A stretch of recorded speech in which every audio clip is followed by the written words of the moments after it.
Tell me about grace. Like, so you studying, learning. I mean, we could do an hour and a half or Yeah, all day long, right, lifetime. Coach, on grace. But what does that mean to you, like personally, in the profession you're in, just in your studying and seeing who God is? That word grace, it's one we throw around, right? That amazing Yeah, grace. I mean, it's something that I didn't really understand earlier in life, and like I just didn't get it. Like, and take it a step further, it's grace. Then you have your self forgiveness, you have your self compassion, and then I just really started to look at from that perspective is like how I view God, and is going to be how I view myself, and how I view myself is how I'm going to treat other people. And I'm a firm believer that the way we treat other people is really the way we treat ourselves. Yeah, And it's good. for a long time, for a long time, like my faith was good. Like I would read, I would go to church, but I didn't have the right view of God. I had my view of God. Like I had it, like it was almost like a check the box type thing or a win loss type thing. And I felt like the area that could bridge my relationship with him was like grace, like understanding my imperfections, understanding that I am a sinner, understanding that I'm made different, understanding that there's nothing I can do to change the way he feels about me. And I think that also stems from like the competitive environment that we're in is like we're always used to earning something. We're always used to Mm. playing for a win.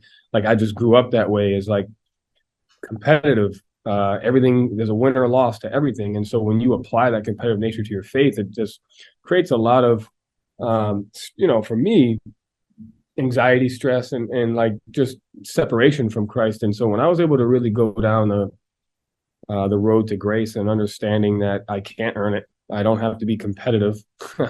Yeah. It's not a win or loss. It's an acceptance. Um, and I feel like that's one of the virtues that we could really show each other in the world today is that because you have to be able to look at yourself, you have to be able to give yourself compassion, you have to understand yourself, you have to take on something that you can't earn, you got to give that to others. That's got to be so hard for a competitor, though. I think. I mean, even for me, who played like community college basketball, and Yeah. even working at ESPN, I had this competitive drive to want to be the best. It's so hard. I got to imagine as a guy who played at a high level in college, and then now obviously coaching. That's got to be so difficult. No, I mean, just to like fundamentally say, like, there's nothing I can do to win that faith, with the exception of like surrender, right? Right. And so that's where grace led me to next was like this principle of like surrendering, this principle of you don't have to earn it, you have to surrender yourself. You come to Christ so yourself can die, and really understanding that. And that led me to like this tug of war between like humility and pride, right? Like, I Mm. mean, I feel like that's something that people talk about all the time. And it's like, what is true humility? And like, and I can honestly say, like, the more I start to learn, the more I'm like, man, I'm way more prideful than I thought I was. Yeah. Most of And us are.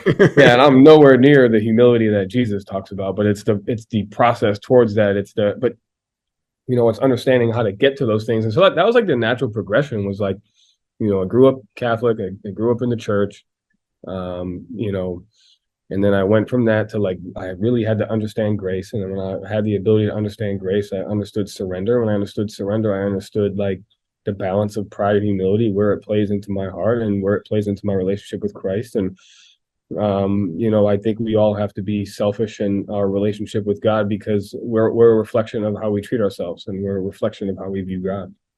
How does that help you tune out the noise? Because the role that you're in and the team that you work with and the team that I've rooted for many years and the team that so many people in Boston root for, there's so much coming at you with the role that you have. And yet, like you said, your foundation of your faith is found on surrender and grace. How do you tune all that out?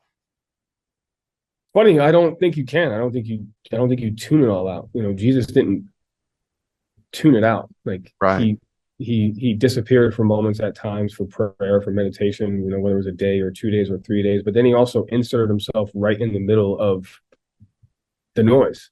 Yeah. Yeah. and Yeah. and so I'm not saying that you should naturally like go out there and seek it out, but I think at the end of the day, it's not something you can completely eliminate. I think you have to find the balance.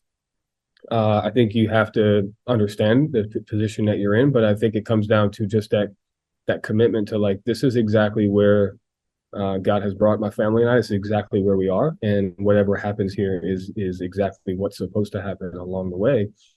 And up until this point, my wife and I and our family have tried to just do that, like just be where God wants you to be, Yeah. have an understanding of it, and everything that comes your way, it has the opportunity to help you in some capacity. And listen, like even with the noise, like sometimes the noise is a little bit right. Like I think everybody's at least 10% right, right? Sure. Like, and the book that really helped me with that is Ecclesiastes. Like that's my favorite book because it's like Mm. it's a perfect book of like duality, of like balance. Like everything matters and it's the most important thing, but then it doesn't matter at all at the same No. time.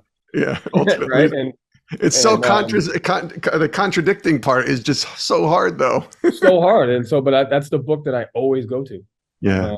And because of that, because I feel like that's like the natural competitive, uh, space that you live in is like that book of like, it matters. You have to do it. It's so important, but then it doesn't matter anymore.